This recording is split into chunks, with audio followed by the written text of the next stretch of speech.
We're going to start back with Mary T. You're learning more about Mary T. than you ever imagined you would when you came to this conference. So this is Titration Resume, Day 5. Okay? And I'll give 30 seconds for those to take seats. Okay. I'm trying to see if we're going to... I'll do the next two and then we can discuss.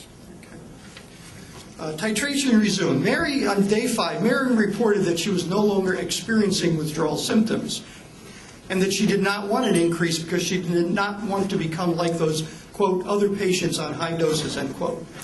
Mary was noted to be slightly unsteady on her feet at the dispensing window. The dispensing nurse recommended to Mary to adhere to the standing order protocol for a further increase in her dose, and Mary was given 65 milligrams. Actually, she was given 65 milligrams, and that was after the 50 milligrams on Saturday, the take-home of 60 on Sunday, and then she went up another 5 milligrams. On day 6, Mary's counselor made an outreach telephone call to her apartment building due to her no-show status for dosing.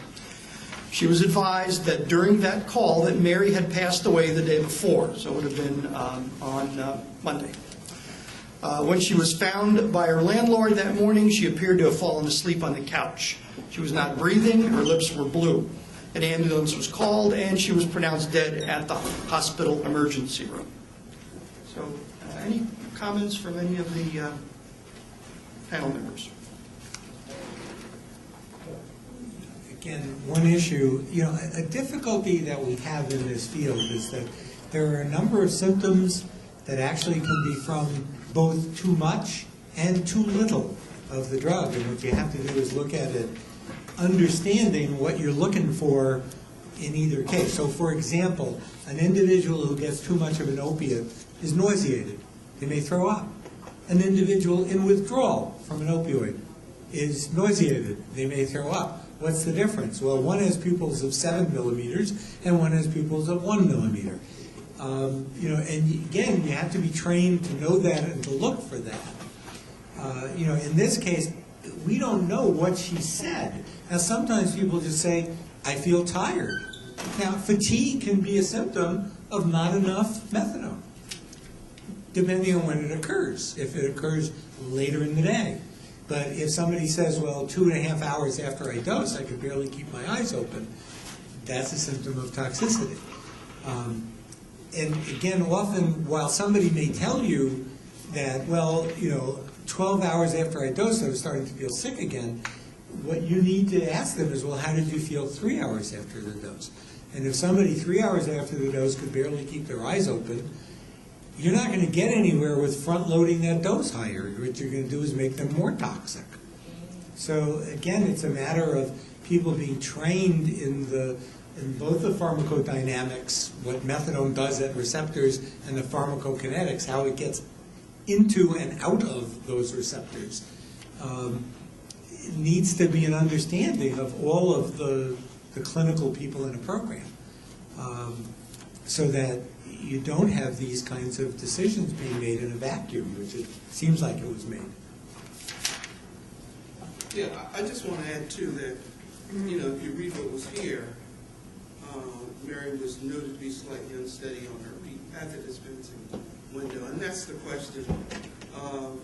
When you think about your situation, what would you do if this happened? Would you take the time or the liberty to say, as Dr. Wartenberg pointed out, there needs to be an assessment. So think about your own situation. What would you do if this happened?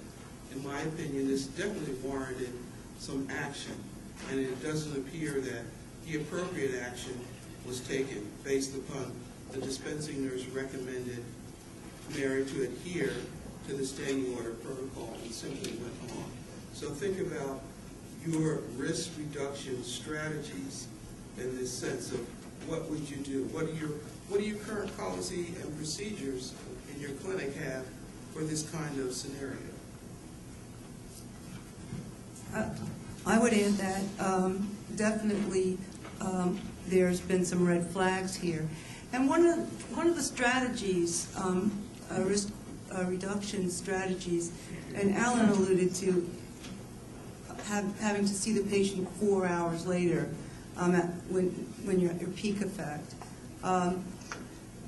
There's couple of the clinics actually, obviously during the induction period where there's more risk, there's a reason for more supervision, heightened supervision, and we'd like to see more of the patient. But if that's not possible, it's at least some intervention, for instance, the phone monitoring, where a patient agrees to check in with you in 4 hours, and you go through a checklist of what you would consider symptoms and distinguish between under-medicating versus over-medicating and react that way. The phone monitoring is a tool, as is the family's involvement in helping as well. So. And I'd like to add, in terms of playing sort of like the devil's advocate here, you know, we have to change this culture because, you know, the attitude is, well, the patient wants to get go. Nowhere else in medicine do we allow this. If I were to have a procedure and the whatever advised that I need to see you in 2 hours there, I didn't hear whatnot. But we sort of accept this with methadone treatment. So you need to think about educating patients that this may be required. And there are times when, you know, you just can't come and go.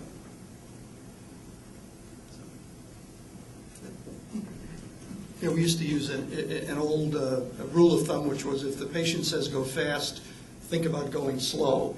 And if the patient says go slow, think about going fast. So But I just come back to the issue that we seem to, this is okay for methadone treatment, but in other organized medicine, you know, if something is required, it's accepted, you know, an adjustment, but we don't seem to be willing to take that, so. Making methadone consumer-friendly is obviously a priority. True, but we need to put safety first. Yeah. And actually, you had wanted to talk about the equivalent dose, so why don't we mention that? I don't know if you can see the... Yeah, but are we there yet? Yeah. Okay.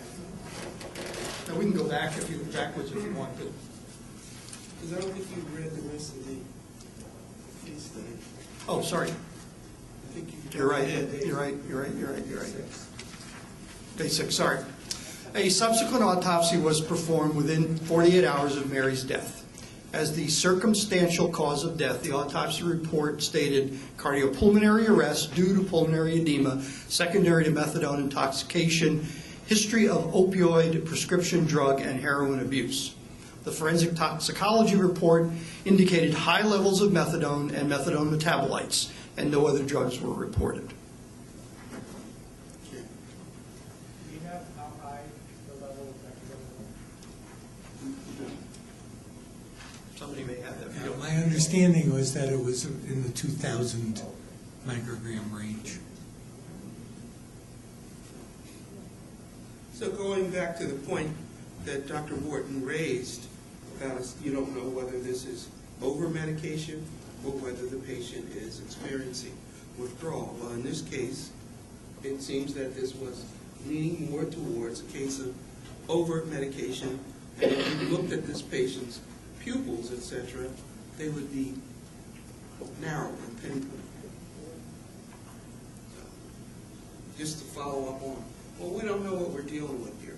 Well, what would go along with this scenario?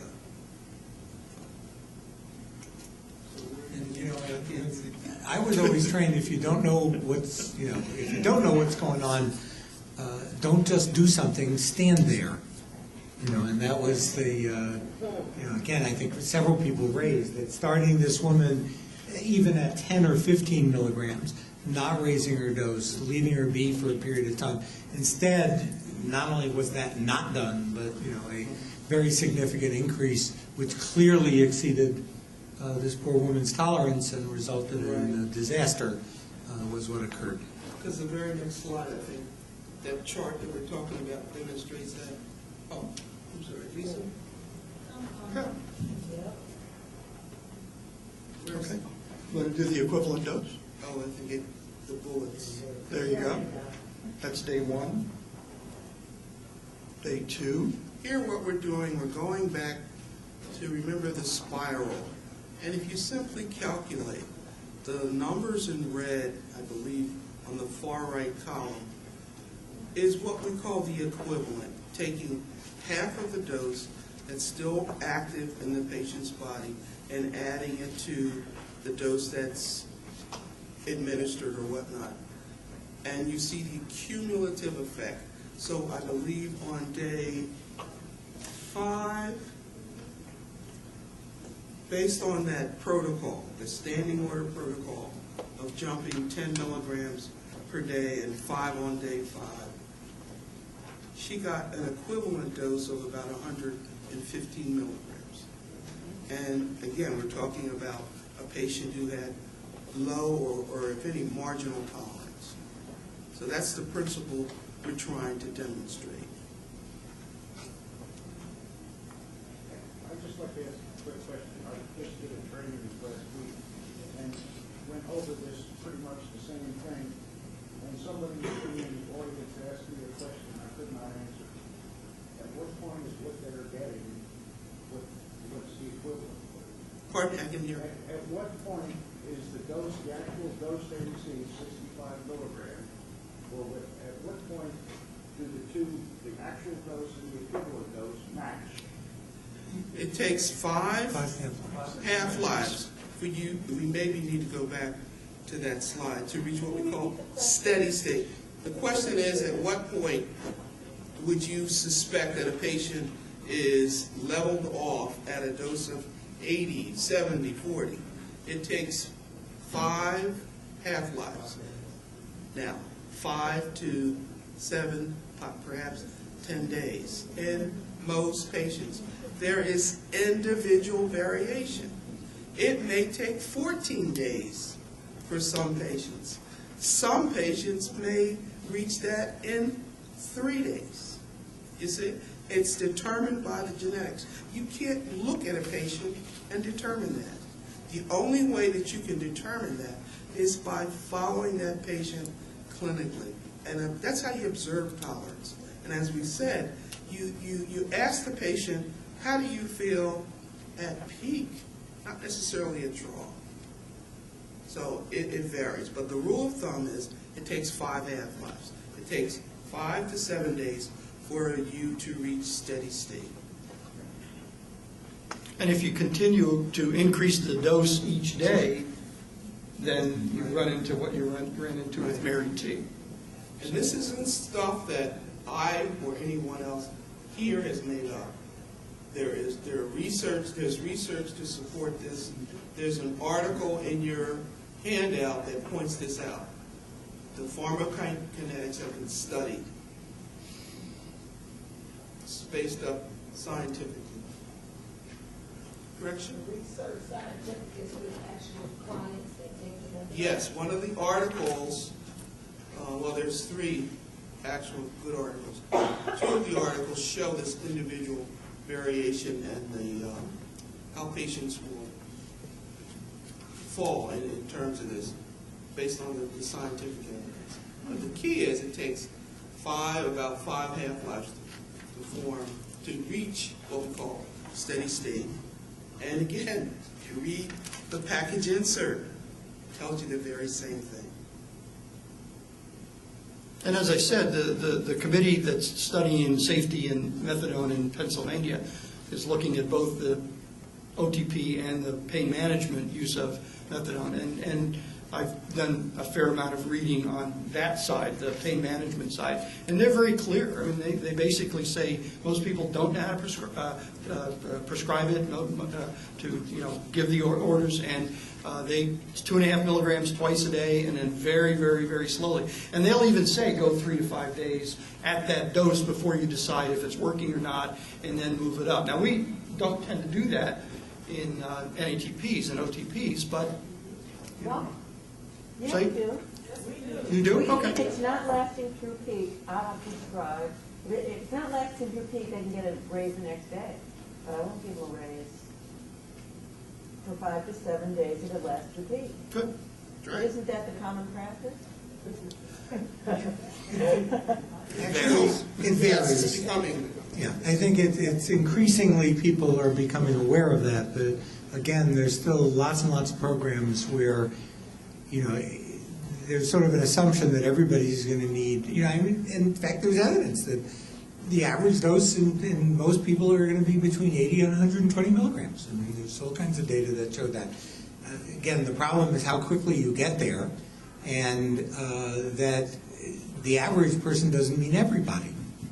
You know, so you have to be able to do the kind of individualized assessment, looking, you know, I mean, when I trained with a guy in Wisconsin named Richard Wang, who invented the Narcan challenge, which was called the Wang test, which was a piece of medieval torture where you gave people, you know, 0.4 of Narcan ID and then watched how sick they got to determine how much methadone you would give. You know, but the principle of it, you know, has some currency in that if you're not seeing really significant withdrawal, then you don't really know what their tolerance is. So you have to, as Dr. Taylor says, start low and go slower. And, you know, the waiting the 3 to 5 days has become increasingly the rule, which I'm glad to see. Now, the downside of it is that people are going to be sick longer and using longer.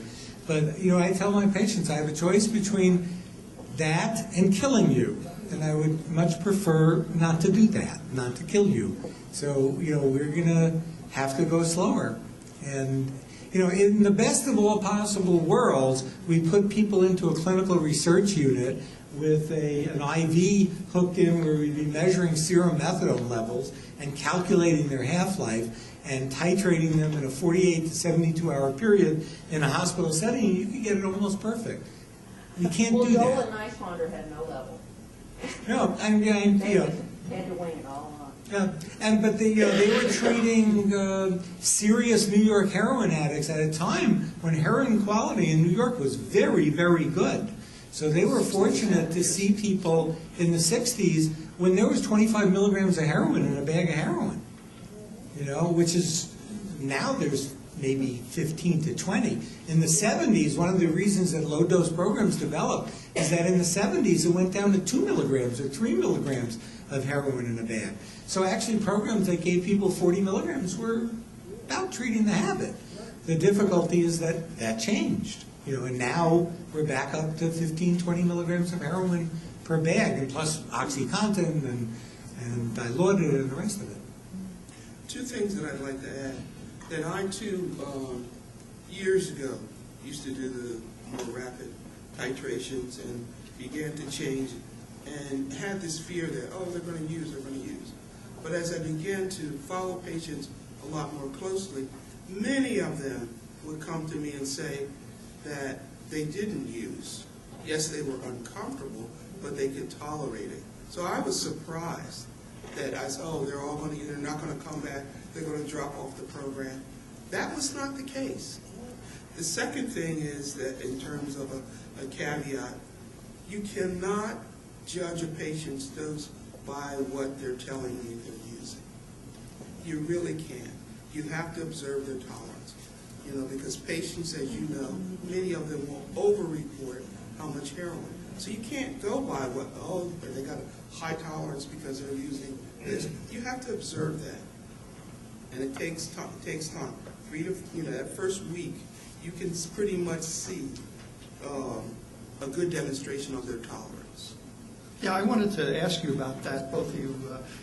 Can you actually use the level of withdrawal as an indication of tolerance? That's what I do. But I don't go by how much they tell me that they're using. I go by what I observe. Yeah, it's not perfect. I mean, it isn't a straight line relationship. No, that's what And, I'm you know, I mean, one of the difficulties in this field is that all of this is unstudied. I mean, we've been doing methanol treatment for 40 years. There's not a single randomized controlled trial comparing one method of induction to another that I've ever seen. If anybody knows of one, I'd love to read it. We don't know how to put people on a methadone, we really don't know how to take people off of it. It's all based on tens of thousands of anecdotes. That's not a bad thing, but one would think that in 40 years, a study of patient factors and how to do it right and what kinds of doses would have come out somewhere. We don't have it. Marcus? Okay. You want to make a comment? I think that start low and go slow in the first couple of weeks, no matter what you're looking at, is probably the best idea, because the degree of withdrawal has almost nothing to do with tolerance, although sometimes it can be related, but other times it just has to do with how far away from their last dose that they were in their particular metabolism. And people who come in with stories and even proof of high use of pure heroin or pharmaceutical may have much less of an ability to metabolize methadone because of a genetic aberration, which is rare, but it happens. So no matter what you think, based on the last 100 people, you took up to 100 milligrams in a week without an incident. After it's 10,000 people you've done it to, you know not to do it to anybody because of the vagaries of metabolism. Sure. And the urgency of the presentation won't play anything. Do you agree on or what? Yeah, no, I agree very much. Another thing, in the best of all possible worlds, we would be working towards mitigating our patients' withdrawal with other things, being able to prescribe clonidine, which has its issues too. But, for the most part in methadone programs, we give out one thing, methadone. And, talking to people, I always had a sort of methadone 101 that I gave my patients about ways of managing their other symptoms. They're really the symptoms of bad influenza, which is not trivial. But what do you do when you have influenza? You take Tylenol, you take ibuprofen, you take Pepto-Bismol, you use hot packs, you take a hot bath. These kind of the things we should be advising our patients to try to mitigate the withdrawal that they may have. But I agree, what I tell patients when they say, well, I'm still feeling sick, is they should have known that on day one. There should be the role of the intake person, both clinical and medical, of saying, look, this is how it's going to work. Your first day, you're going to feel a little bit better for a few hours. The second day, you're going to feel a little bit better than that for 5 or 6 more hours. And this is what you should expect. And this is what nursing should expect. So that when somebody comes in and says, well, I was still sick last night, they're not increasing their dose 10 milligrams because it's what's expected. That no matter what you give them, if you gave them 100 milligrams in the first day, if you didn't kill them, they would still be in withdrawal at the trough period. That you are not going to treat their withdrawal for 24 hours by any dose of methadone that you give them initially. Okay, well, with Mary T., we're winding up, and we have a couple other cases, but would anyone like to proffer any take-home messages on the Mary T. Case? Well, again, I think I'd like to just summarize by saying, start out with a very careful and thorough assessment of the patient. First of all, truly establish a diagnosis. Look for a comprehensive approach. And as Alan pointed, and I believe Lisa pointed out earlier, there may be an alternative treatment. We need to look at, does everybody who comes to our door, we have one pair of shoes or size to fit everyone? You need to think about that. When you start methadone, start low and go slow. And watch your patient in between. Get every opportunity. Yeah. This is another area where you talk about best practices. Most programs I've had to defend, we've really defended by, rather than documentation about, we've sort of had to rely on nurses talking about usual practice. So that, what they say is, well, we assess people at the window, we're looking at their pupil size, we're looking at that, but we don't write it down. That we only write it down if it's abnormal. Well, that's a little chancy. And having some kind of system where we're showing in a positive way what we're documenting, and certainly if we're making changes like dose increases, in all cases, that should not be done by omission. That positive documentation as to what you saw, what you heard, and what you did needs to be there, or it's very hard to defend. And one passing shot, so to speak, for all the docs in the room, please review the pharmacology of methadone. I think some of the prime lessons to take home would be to work with the patient to try to engage a partnership by asking the patient's expectations. What makes you think that, what do you expect from methadone maintenance? What makes you think this is going to work for you? And by establishing an interpretation of their language and their description. I mean, there are lots of scripts out there that patients have been known to just reiterate as a means of getting into a methadone dose for that day.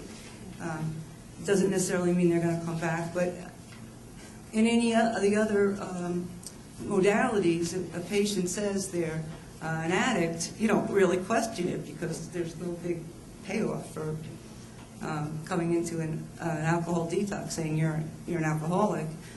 People are actually, it's part of a reward system. But in methadone maintenance, just because somebody says they're dependent or have an opioid addiction, that doesn't necessarily mean the same thing to your legal obligations, the legal standards and the medical standards. So I think the expectations, though, in terms of not expecting to be relieved of your withdrawal symptoms immediately and peak in trial, these are things that I guarantee you patients don't know. And it's critical in establishing credibility with the patient because you do run the risk of them leaving and never coming back. Right. And keep in mind, most studies that follow patients who are in a methadone program versus those that were in and were discharged from a methadone program, the mortality rate's somewhere between 5 and 9 times the rate of people that leave the program. So it is, it's not a light decision that should be made for people not to stay in methadone. One more question, and then I was just wondering if the panel could comment on the risk and liability issues related to increasing the dose for a take-home dose? What is that? increasing the dose at a take-home. In other words, giving their dose one day, but increasing the next days on a take-home, like the 60 to 65. Dose increase for a take-home dose where they weren't going to be able to assess the patient. Well, and I was going to sort of say that for the take-home part because we have a case.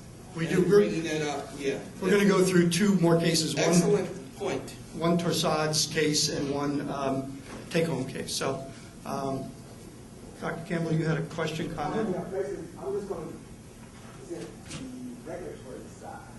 We, as the federal government, we have to, for the most part,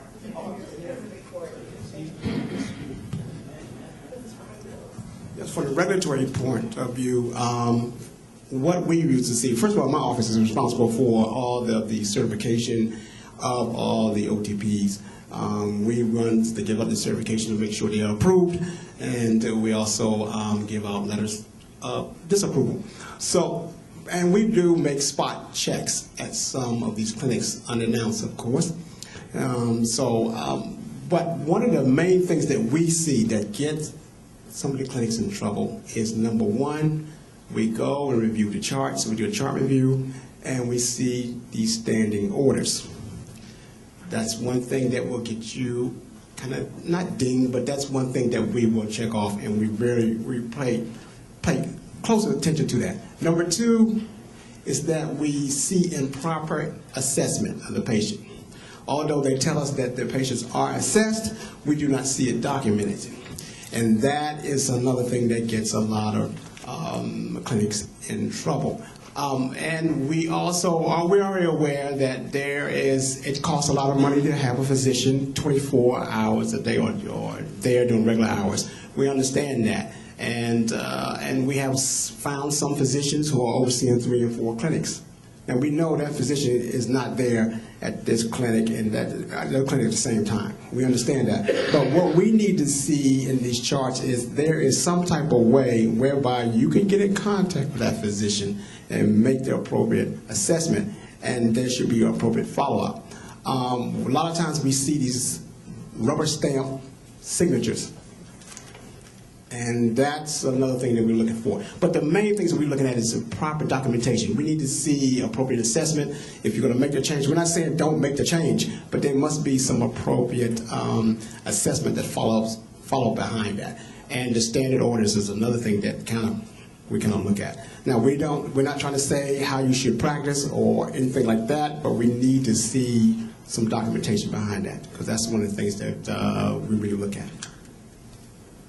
Okay, thank you. Well, we're going to move along, and if you have questions on any of this, please fill out these cards. Okay.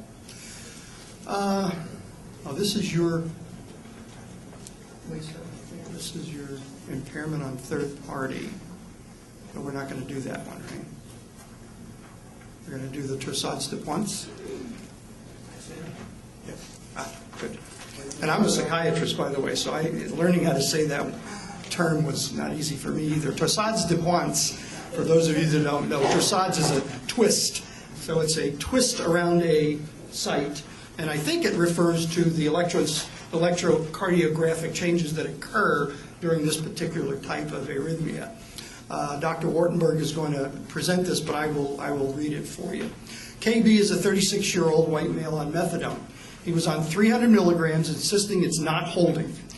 He transfers to another program, DH, on 8 of 92. There's a history of no cardiac history, family history. The father had heroin addiction and required greater than 500 milligrams of methadone. The patient was on no medications. Physical exam was of a marfanoid habitus. Think Abraham Lincoln habitus. Okay, and he had bronchitis. His level was 400 nanograms at peak and 110 nanograms at trough, and physical exam was within normal limits. So he began dose increases at about 25 to 35 milligram increases. 1192, he was on 435 milligrams with a peak 532 and a trough 135, stating he felt about 10% better. He wanted more increases. In December 92, is at 560 milligrams, peak 609, trough 155. On 293, he was at 600 milligrams, feeling 30% better. He had dilated pupils at his trough. In March of 93, he was up to 660 milligrams with a peak of 860, a trough of 344, and felt 50% better. Then, unfortunately, there was a call from the emergency room. He was in VTAC with Torsades de Pointes, had a grand mal seizure presentation, and somebody threatened to call the FBI. I mean, Who threatened? the emergency Oh, room, okay. Dr. That's always a bad thing. I informed him that he needed to call the FDA or the DEA rather than the FBI. Subsequent course, he had repeated episodes of ventricular tachycardia. His QT corrected was 580 milliseconds, which again, we had talked about above 500 being dangerous, potentially. Methadone was switched to 150 milligrams every 6 hours and was reduced by 10 milligrams every 6 hours over the next 4 days, so that he was down to 100 milligrams every 6 hours, so a total of 400 milligrams in a day. At that time, his corrected QT interval was 520 milliseconds. He was in intensive care. An intracardiac defibrillator. Oh, he had a defibrillator. I'm a psychiatrist, I told you. Yes. He had a defibrillator and a temporary pacemaker and medical management. There was an ongoing discussion with his cardiologist and psychiatrist at the hospital. There was ongoing withdrawal symptoms. Dose was increased, but the results led to ongoing firing of his defibrillator. Ultimately, he was on 420 milligrams, complained bitterly of ongoing withdrawal, said it wasn't holding him. Attempts were made to use LAM, which were unsuccessful. I'm sorry? Which made it worse, which is not surprising. I was going to say. But in 1993, yeah, Who knew? There was a very gradual increase in dose with consultation with the cardiologist back up to 600 milligrams. and he remained at 600 milligrams with 1 or 2 times a month firing of the device, despite several antiarrhythmic medication. Did you try split dose? Yes, at that point, after the initial, when he remained on the split doses after he was on the 100 4 times a day. So he was kept on split doses Okay. at that point. Had I reported this, I mean, I went to the library because we didn't have computers in those days, and I could not find a single case in the world literature of Torsades de Pointes. It's a French term. What it means is ventricular tachycardia just looks like, you know, that slide that we had on the steady state where it goes like that. That's what ventricular tachycardia looks like. But if you draw an imaginary line and half of the things are above that line and half of them are below it, that's a particular kind of ventricular tachycardia that results from a prolongation in this one interval in the cardiogram, in the heart. The cardiogram is just a reference point to that. And you know, I see one of the questions here is about you know, who should get an EKG, and I'll maybe try to cover that in this. But you know, had I reported this in the first reported case of Torsades, instead I said, well, I think it's coincidence. It shows what I know. But his cardiologist actually was closer to it, and to this day, this patient insists that the methadone caused a molecular variation in his heart, because that's what the cardiologist told him. And basically, he's right. It's what it did. So this is, while it's to some extent an extreme example, it's actually a more typical example of who gets Torsades. That the vast majority of people who have been reported to have this arrhythmia are people on generally greater than 200 milligrams of methadone. The problem is that about 10% of the cases are on less and 1 on 40 milligrams. So, you know, this has become sort of bête noire of the field currently as to what to do about it. Again, people are recommending EKGs on the house. You know, everybody get an EKG. This will cost you know, methadone treatment out of existence. It will enrich cardiologists and send their kids to better schools than they now go to. But whether it will do a single bit of good for a single patient, we don't know. In terms of, actually, I put the Marfanoid habitus in there because that was actually a clue. People with Marfan syndrome, people who are tall, again, Abraham Lincoln looking, very long arms, very long legs, high arched palate, have an increased incidence of this disease. And had I known that at the time, that would be an indication for getting a cardiogram. You know, another question is, well, what do you do with the cardiogram once you get it? Again, you have an individual who is using heroin to beat the band, is out of control, is ruining their life. You know, it becomes a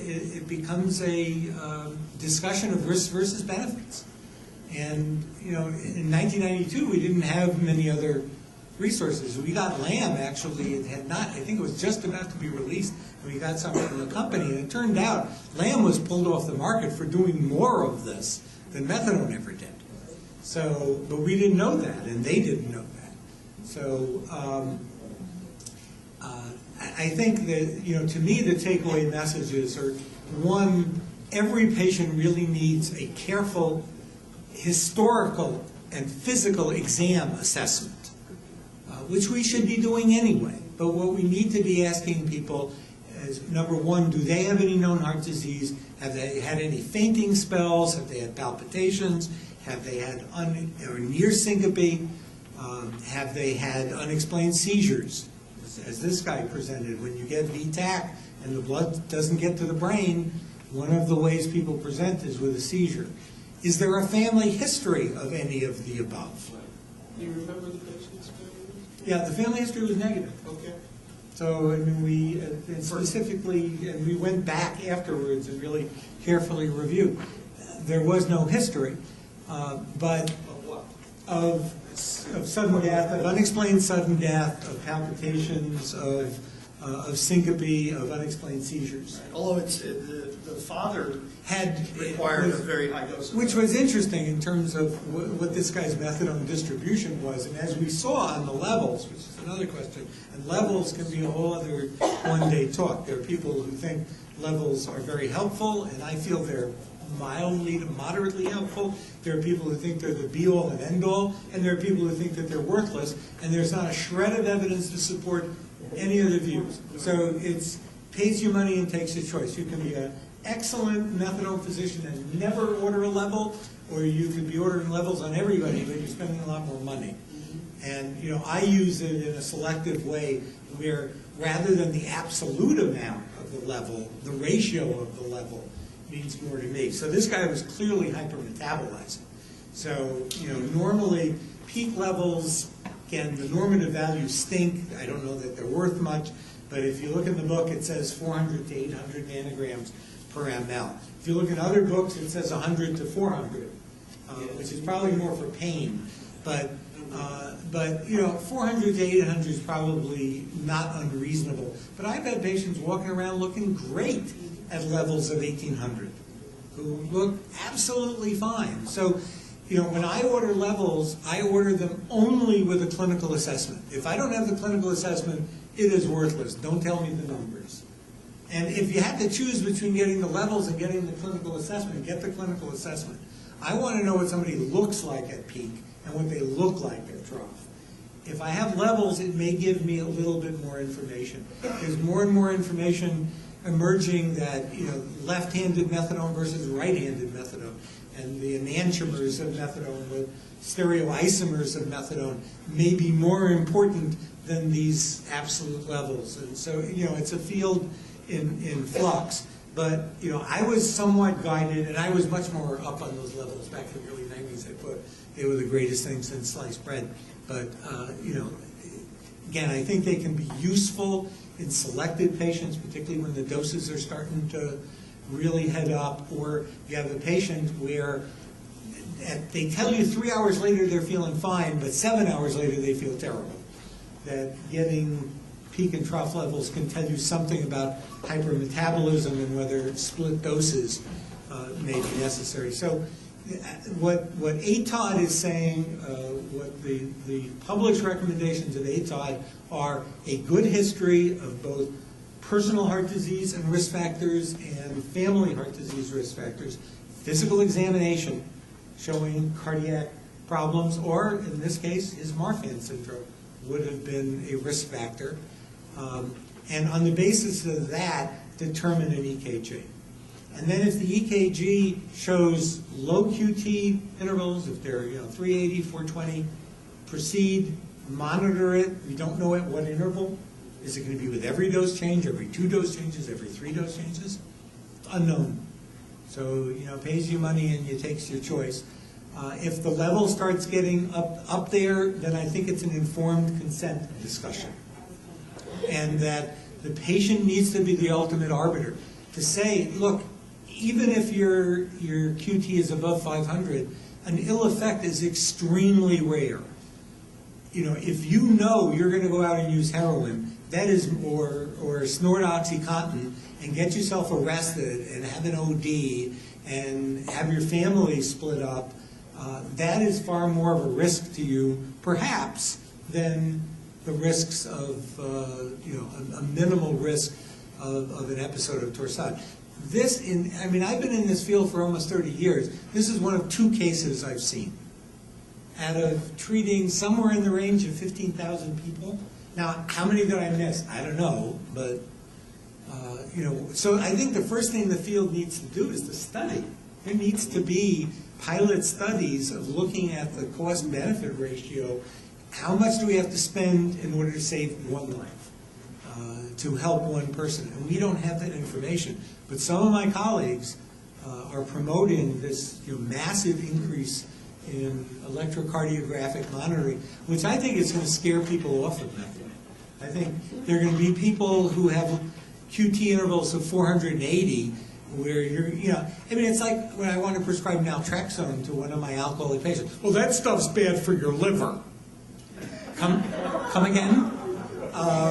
You know, again, we have a population given to denial, given to rationalization, minimization, who are used to making bad choices, and we're going to assist them in making further bad choices unless we are very careful in how we phrase this. I think we need to give people accurate information, honest information, and ultimately they need to be the prime decision maker in this. But, you know, it's a field in progress.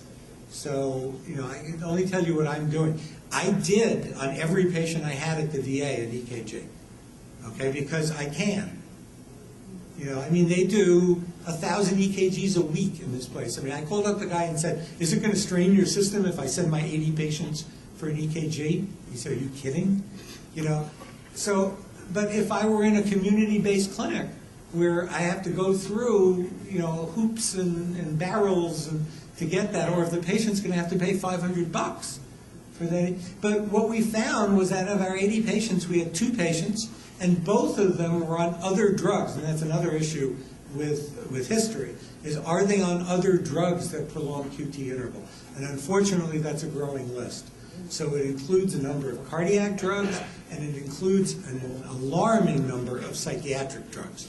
So Zyprexa and Seroquel, tricyclic antidepressants, SSRIs in high doses. There's just a really long list of drugs that can do that. So in those cases, some consideration of an EKG. But again, the problem is if you find an EKG with a QT interval that's nearing where you're going to worry about it, and the patient is continuing to use and they're unstable, where do you go with it? In patients on other drugs, you do have some place to go with it. There are alternatives. I mean, Abilify, for example, has much less effect on the QT interval. It's almost unknown. I mean, there are a handful of case reports. So if the patient could be switched from Seroquel or Zyprexa to Abilify or Risperdal in very low doses, you know, that may be a choice. But at least you have the information. But my concern is, frequently we don't know what to do with it.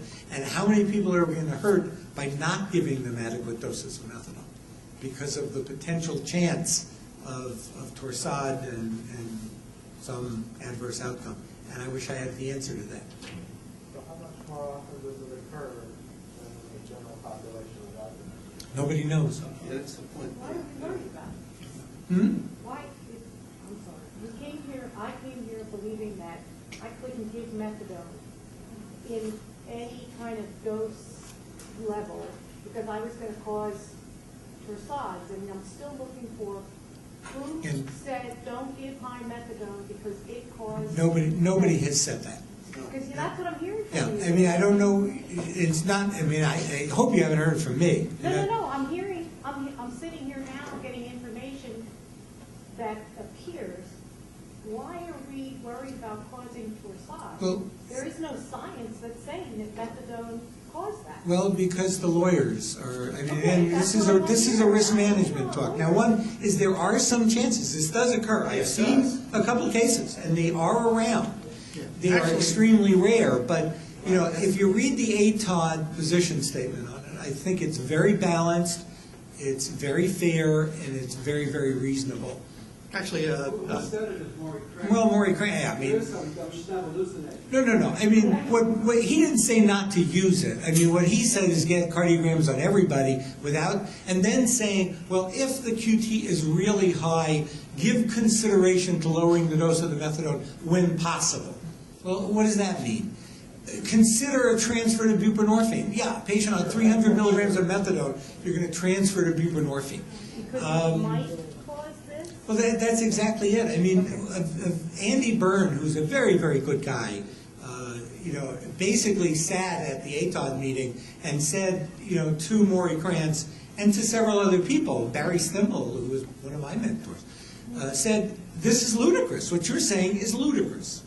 And it is. And I don't understand the motivation, in all honesty. And it's leading to some conspiracy theories that, Reckitt Benckiser is behind this. And this is buprenorphine. I mean, I don't believe that. I do not believe that. I left a M&M meeting, staff meeting, right before I got on the plane to come here yesterday, where the social worker who was presenting the case of the patient who died was, it was hilarious, because there was physicians around the table arguing this point. And he sat back and said, wow, he'd never been to an M&M meeting before. He said, this is like being in group. I thought it was so funny, because we were at each other, and one guy was saying, no, there is no relationship between the dosage level of methadone and Torsades until you give over 400 milligrams of methadone. And the experts in the room were saying, no, it's 175 milligrams. No, nobody knows. Whoever, they're both. Like, what? There's And no, now I'm there's, coming here and I'm thinking, yeah, what? there's no, again, if you look at the case reports, and that's all we have numerators. We don't have a denominator. We know the cases have stuck out, but a large-scale population-based study of people on methadone really looking at what the normative values it's just in its infancy. There have been a couple of papers of a couple of hundred people. What we need are papers with thousands of people, and that's what we should be spending this money on, not cardiograms, on the studies to look at what are really the normative values in this population. And, heroin addiction is still, the mortality of untreated opiate addiction on the streets is almost 10% per year. That's what we have to worry about. And isn't there retrospective studies that document what was successful? In Methadone treatment Oh program. yeah, no, there's plenty, again, and we weren't seeing Torsades, and is that because we're using doses of methadone now that were rarely used 20 years ago, and that's a case, but we also have all these other drugs out that weren't around, so that may That could be be caused. another piece of it. Lisa, did you have comments on the sort of the legal aspect, Well, risk management aspect? I'm just going to make a risk management comment that when there is controversy in the field, it's part of the analysis is to look at the probability and the possibility and to react reasonably. And there's other treatments that than every patient getting an EKG or no patients going over a certain finding that certain magic limit. There are other ways to respond reasonably to be really an unknown risk, but nevertheless it's out there. For instance, what ATOD recommends, and I think is reasonable, but may not be right for you, would be to screen for people at a higher risk. And then those people you can subject to an EKG. But critical in all of this, and this is exactly what I've been talking about, it's the only point you bring home, is the issue of the patient making the decision whether or not to assume that risk. But here again, the patient would have to have all the information necessary to make an informed decision. But see, in our clinic, there's too much documentation on how a patient on high dose or any dose of methadone, are they capable Ooh, don't get me of going there. making an informed consent decision? That is so offensive, I will tell you. And this is why. Do you want to hit it? I'd just like to say that, unless a patient has been ruled incompetent, there's an assumption of competency. So. That's true. You can't be in a state of impairment because you're using other substances or you have a co-occurring disorder. And those are, here again, I don't think enough attention is paid to that, the significance of that. But there's a presumption, and this is maybe unlike mental health, that someone once treated, if they are, if they've have become stabilized on the optimal methadone dose, which means they either matched or met their tolerance level, and are stabilized on that dose, that is the equivalent. They're definitely, absolutely not on an impaired state. You can, mark that as the standard. But, and that's critical to know, that if you have those circumstances, which I don't know if that's even an objective in your clinic, but that at that state, patients are not in an impaired state. And there is an assumption that, unless they're proven otherwise, that patients, once they're not under duress or in withdrawal or under the influence of another or mentally disabled, that they are competent. And that's something that we don't give enough credit to patients for. And I think that's had a lot to do with these sort of oppressive, very discouraging atmosphere that a lot of the clinics perpetuate. I mean, I just would say, I've already been informed of 3 cases where people stable on a higher dose, over 200 milligrams, were dropped down to doses where they became unstable purely because of the QT prolongation, with no history of any problems whatsoever. And I hate to think that there's going to be a lot more of those, but I'm sure there are. I wanted to ask Richard and/or David, is any of the Torsades cases showing up on the screen? Starting to show up as claims or suits or? Very little, but yeah, definitely I've seen 1 or 2. Dave? Yeah. So it isn't common. Yeah, no, I've seen, so, I mean, now, this is a group of people who frequently drop dead. I mean, sudden death. They're in their 40s, they're smokers, they have underlying cardiac disease. You do an autopsy, you find, little ratty coronary disease. If nothing else were on board, they would say it's a cardiac arrhythmia and they died. If methadone is on board, they call it methadone intoxication. But these folks now are on methadone, they're saying, aha, it was Torsades. Person's on 40 milligrams or 60 milligrams, no other risk factors. They're going after programs now to where people are concerned about, should I do cardiograms on everybody, once a week? Or, some programs, some of the, Judy Martin is a very nice lady, and I like her a lot, but she's got a program where she's able to buy an old EKG machine and at no cost do EKGs and read them herself. I'd like to be in court when a lawyer gets a hold of that and says, how did you calibrate your machine? Who calibrated it last? What are your credentials to read a cardiogram, Dr. Martin? I mean, because it's going to come. The folks who think we can do this by, sort of the Judy Garland, Mickey Rooney, let's have a play, we'll get an old machine and we'll put it in and we'll solve this whole problem. No, we won't.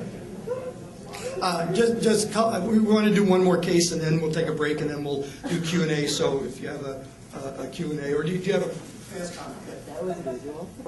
I just think that it's hard to rely on one success to be comfortable in turning over some of the decisions to patients, and I don't think it's a competence issue.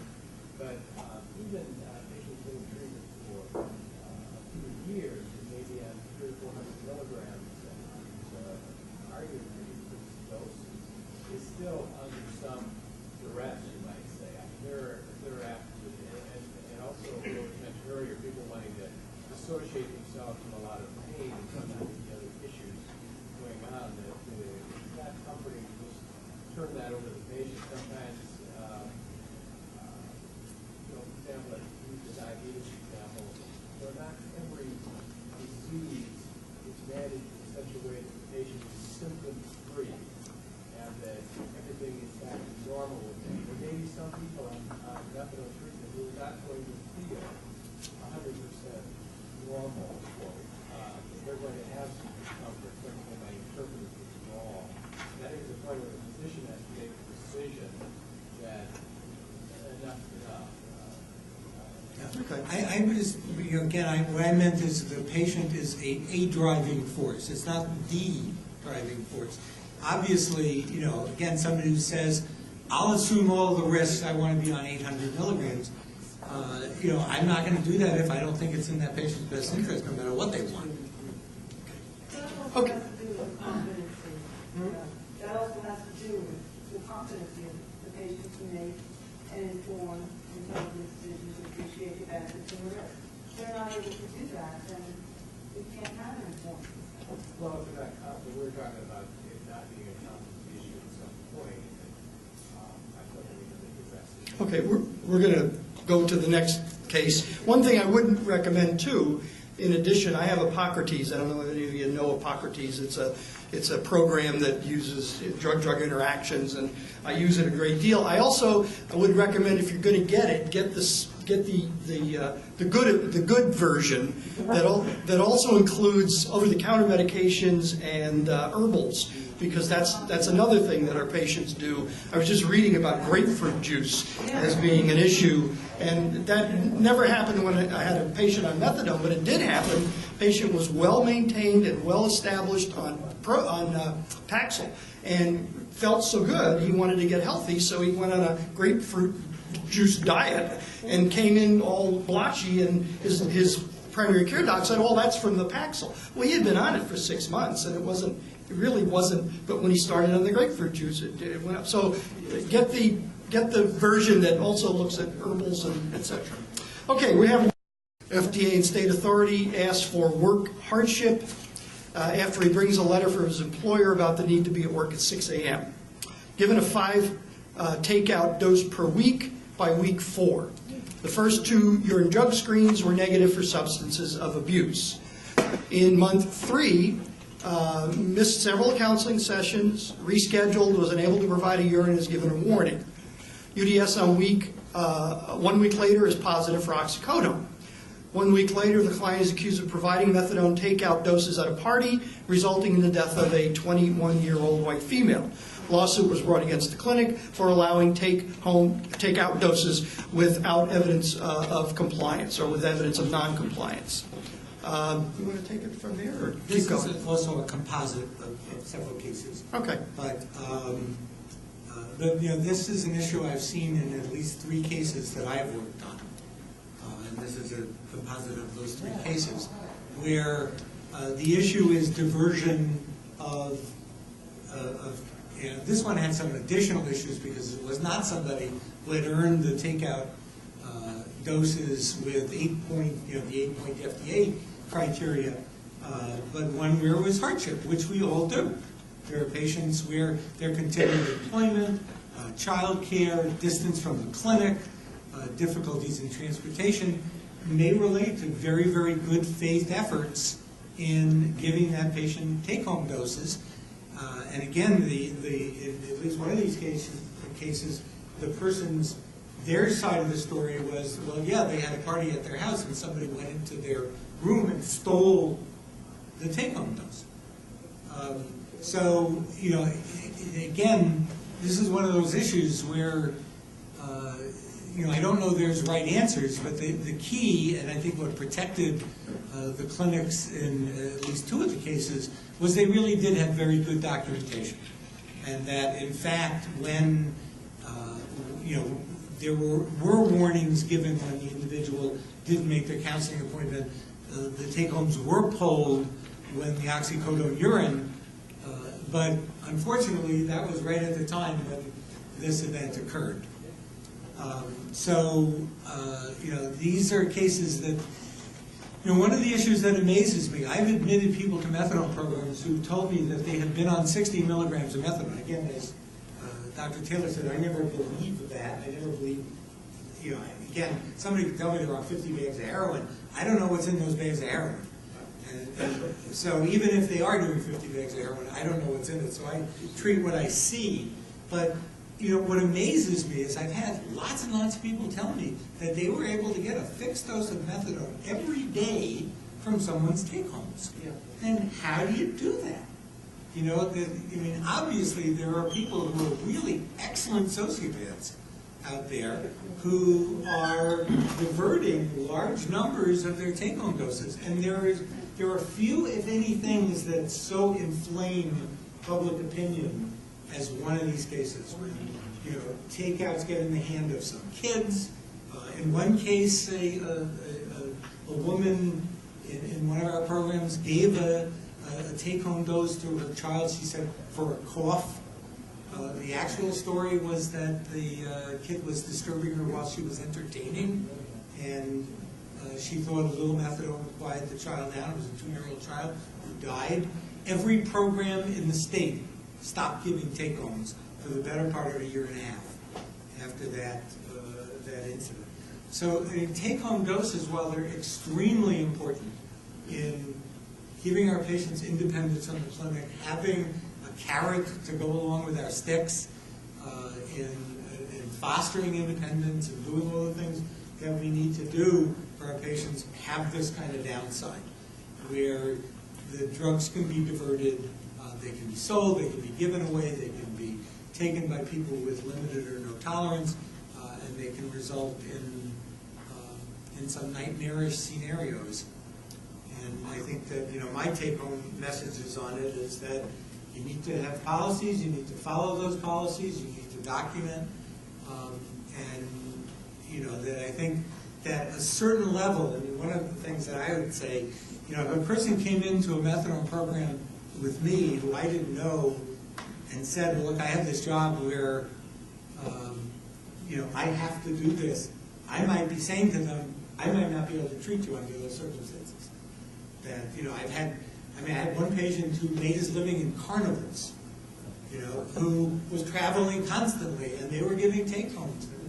And you can't, you know, I don't think that that's a safe way to do it in an individual where you have very, very limited ability to know how responsible they are.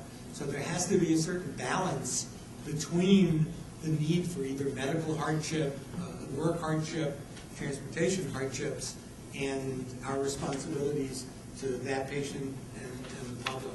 And I don't have an answer, but I've certainly seen the problems. Lisa?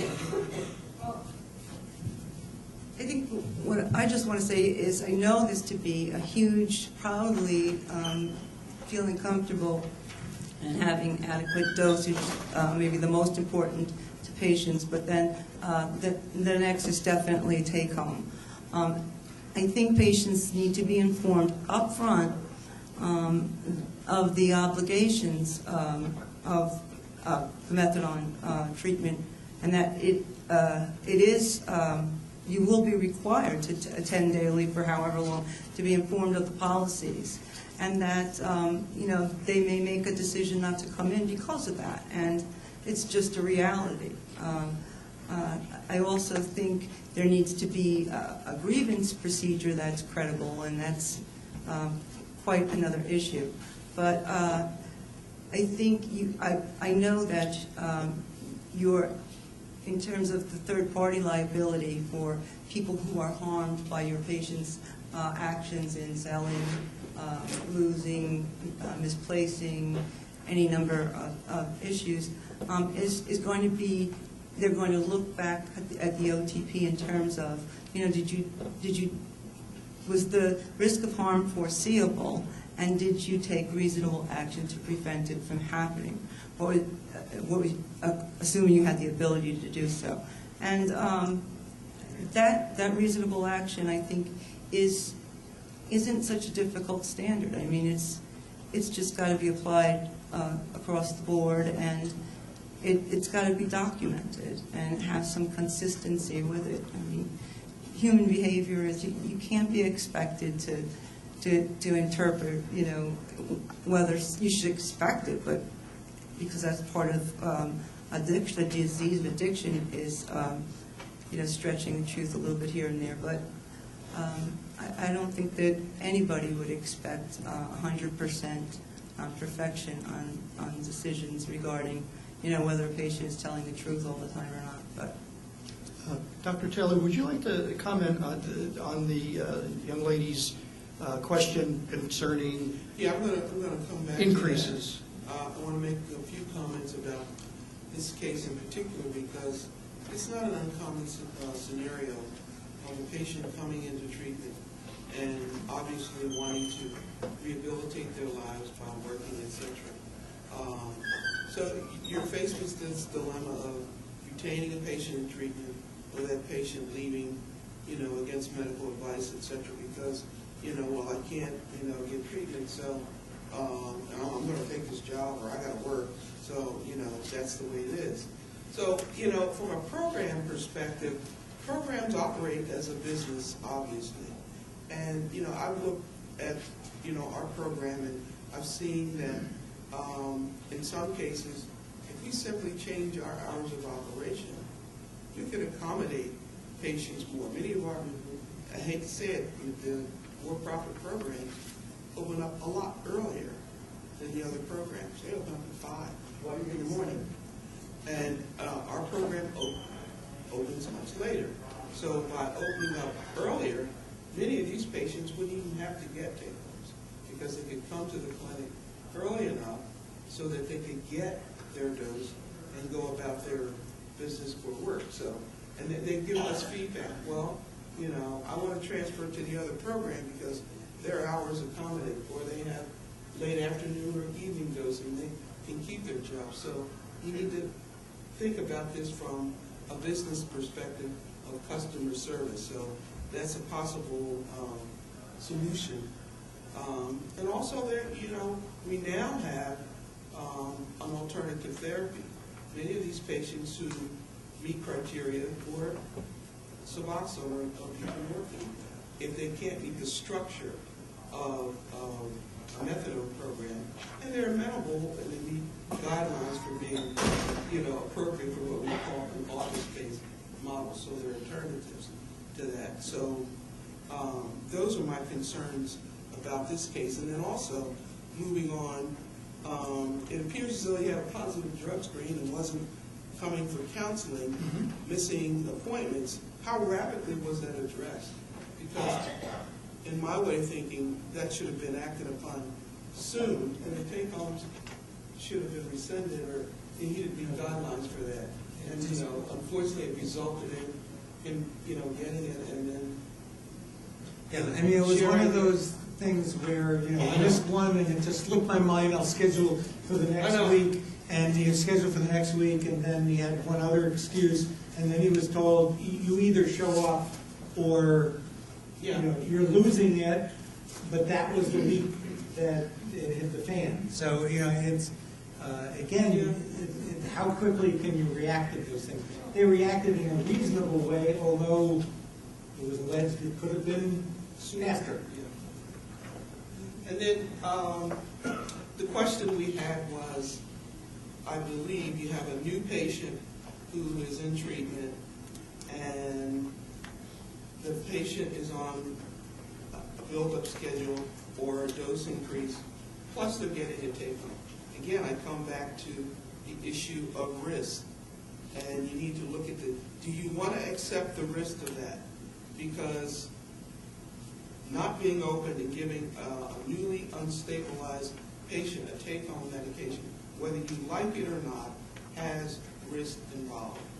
And it might be better for the clinic to be open so that you at least have the possibility of assessing that patient when the patient comes that day, as opposed to the patient taking that medication in an unsupervised fashion. I don't have an easy answer, but I'm just pointing out that you have to make a decision. Some in the audience may say, well, it's okay, I'm okay with the risk.